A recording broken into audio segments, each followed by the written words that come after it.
ईसा मसीह का हमने देखा, सारी दुनिया जानती है कि वो पूर्ण संत थे। उनके सारे वचन थे वो भविष्य की बात ऐसे देखते थे जैसे अभी देख रहे हो। और जिस वक्त उन्हें पकड़कर पेश किया गया अदालत में, तो उससे 2 दिन पहले उन्होंने कह दिया था कि मेरे जो 12 शिष्य हैं इनमें से एक जो है वो मुझे पकड़वा देगा और मुझे फांसी पर चढ़वा देगा। अब उन्होंने 12 शिष्य थे, छाती पीटने लगे कि हाय मैं नहीं ऐसा करूंगा, मैं नहीं ऐसा करूंगा। अब वो किसी का दिल भी तोड़ना नहीं चाहते थे। उन्होंने कहा, कहने लगे जो मेरी कटोरी है इसमें सब्जी रखी है, खाना खा रहे थे वो सब बैठे हुए मेज पर, कि जो टुकड़ा इसमें डालेगा मेरी सब्जी में वही मुझे पकड़वाएगा। कितनी साफ बात। 12 के 12 वहां बैठे, हर एक सोच रहा कि नहीं मैं ऐसे गलती ना करूं, और उसमें जूडा ने उसमें टुकड़ा डुबो दिया। उसके बाद में पता लगा कि उसने ही 30 चांदी के सिक्कों के लिए बता के पकड़वाया कि ईसा मसीह रात में यहाँ छिपे हैं, यहाँ से पकड़ के ले गए। वहां अदालत में पेश हुआ, कहने लगे उसका दोष क्या है? कहने लगे मेरा दोष तो कुछ नहीं। जितने जज थे, जितने गवाह थे, सब ने कहा कि इनका कोई दोष नहीं है।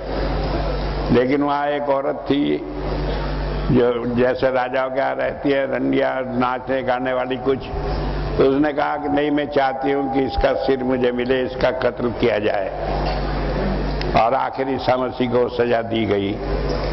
अब क्या हुआ उसके बाद वो हर एक नहीं जानता। लोग कहते हैं ईसा मसीह सूली पर मर गए, कुछ कहते हैं उन्हें दफनाया गया तो वहां से निकलकर लाश उनकी चली गई और फिर बहुत दिनों तक इधर उधर घूमते रही और बाद में फिर स्वर्ग में चले गए। और कुछ मेरे जैसे सिर फिर रहे वो भी कहते हैं कि ना वो मरे थे, ना वो दफनाए गए, बल्कि वो एक तरीका था निकलकर बेहोशी सी हालत में कहीं हो गए और वहां से फिर जब होश आई वो निकलकर चले गए और बाद में 80 साल तक जिंदा रहे और धर्म का काम करते रहे।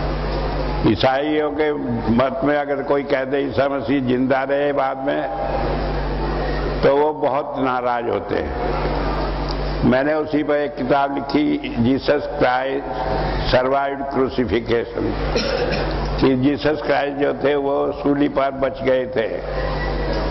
और किताब दी, वहां बुक फेयर में किताब लगाई। उस साल वही थीम था हमारा किताब का, तो हमने सारी दीवारों पे वो लगा दी, मेज पे रख दी और उसका प्रचार करा। तो लोग आए, कहने लगे कि कहीं आप गलत कह रहे हैं। मैंने कहा एक किताब ले जाओ, नहीं पैसे हो बिना पैसे के ले जाओ, ऐसे पढ़ लो और पढ़ने के बाद एक शब्द कहीं बता दो गलत है। अगर मैंने कहा वो जिंदा थे तो उसके सबूत दिए हैं, और सबूत कहीं और से नहीं दिए, बाइबिल से ही दिए है, उसी में जिसे आप मानते हैं, जिसे रोज पढ़ते हैं। और एक भी आदमी ऐसा नहीं जो उसने कहा हो कि हाँ ये बात गलत रही।